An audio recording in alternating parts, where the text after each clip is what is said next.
Pada Juli 2017, kepolisian Inggris digemparkan dengan penemuan ratusan video pelecehan oleh seorang pria asal Indonesia. Pelaku tersebut didakwa atas 159 pemerkosaan, penyerangan seksual terhadap 48 korban yang dilakukan di Manchester, Inggris sejak tahun 2015 sampai 2017. Bagaimanakah kisah selengkapnya? Kita langsung masuk ke ceritanya. Raihat Sinaga lahir pada tanggal 19 Februari 1983 di Jambi, Indonesia. Setelah menyelesaikan gelar di bidang arsitektur di Fakultas Teknik Universitas Indonesia tahun 2006, Ray pun memutuskan untuk melanjutkan studinya ke Inggris pada tahun 2007 sebagai visa pelajar. Ray mulai belajar pada bulan Agustus 2007 di Universitas Manchester. Ia pun berhasil menyelesaikan gelar masternya pada tahun 2011. Tidak sampai di situ saja, pada tahun 2012 Ray melanjutkan studi S3-nya untuk mengambil gelar dokter di Universitas Leeds. Di Inggris, Ray hidup secara terbuka sebagai pria gay. Ia juga tinggal di sebuah apartemen di pusat kota Manchester yang tidak jauh dari desa gay. Di sana, Ray dikenal sebagai sosok pria yang feminim. Ray juga menganut kepercayaan Kristen yang taat.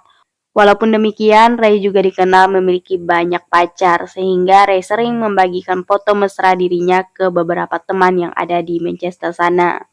Sebagai pria gay, Ray pun mulai berpikir untuk merencanakan sebuah aksi gila dengan memperkaos menyerang pria-pria muda di Inggris. Sebelum melakukan perbuatannya, Ray pun mulai mencari korban di klub malam. Ia akan menunggu pria yang akan meninggalkan klub tersebut sebelum ia membawa mereka ke apartemennya.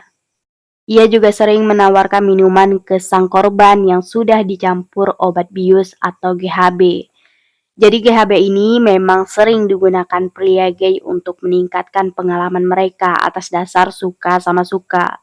Efek penggunaan yang berlebihan akan menyebabkan korban tidak sadarkan diri, bahkan yang lebih fatal menyebabkan kematian. Setelah mencampurkan obat tersebut, Ray kemudian akan menyerang, memperkaos, dan merekam aksinya. Dan hampir semua korban Ray diketahui pemuda heteroseksual yang umurnya sekitar 20 tahunan. Diketahui juga Ray melakukan aksinya sejak tahun 2015 sampai dengan 2 Juni 2017.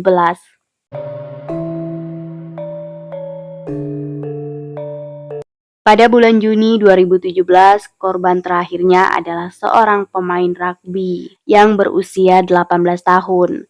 Dan seperti yang lainnya, si pemain rugby ini diajak ke apartemennya dan diberi minuman yang sudah dicampur obat bius. Nah, ketika si Ray ini sedang melancarkan aksinya, tanpa terduga sang korban ternyata kembali sadar. Ia pun kaget pada saat terbangun melihat dirinya dengan kondisi tanpa memakai pakaian selai pun.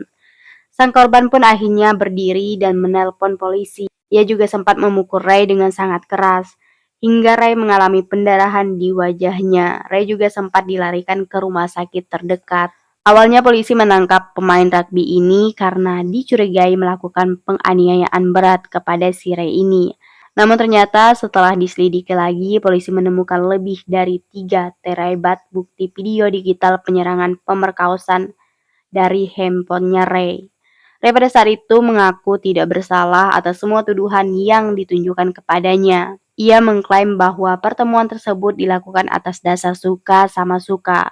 Namun pernyataan itu langsung dibantah oleh polisi karena para korban terdengar mendengkur dalam video tersebut. Ray akhirnya ditangkap dengan menjalani proses persidangan yang cukup panjang dan alot.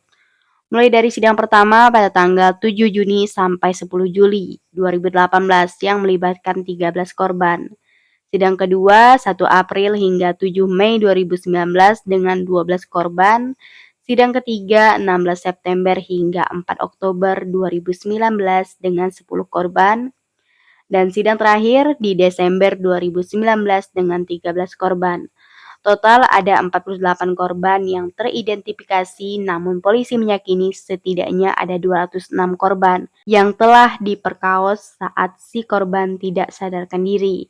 Ray kemudian dihukum atas 136 tuduhan pemerkosaan, 14 tuduhan penyerangan seksual, 8 tuduhan percobaan pemerkosaan, dan 1 tuduhan penyerangan dengan penetrasi. Ia kemudian dijatuhi hukuman seumur hidup bersamaan dengan jangka waktu minimal 30 tahun. Kemudian dinaikkan menjadi 40 tahun pada bulan Desember 2020 oleh pengadilan banding. Dan menurut Kepala Jaksa Penuntut Umum di Northwest, Ray ini akan dipastikan akan menjadi pelanggar seks paling produktif yang pernah melewati pengadilan Inggris dan sangat memungkinkan juga pengadilan di seluruh dunia. Kemudian di sisi lain, video yang berhasil ditemukan oleh pihak polisi diduga mulai direkam sejak 2015 sampai tahun 2017.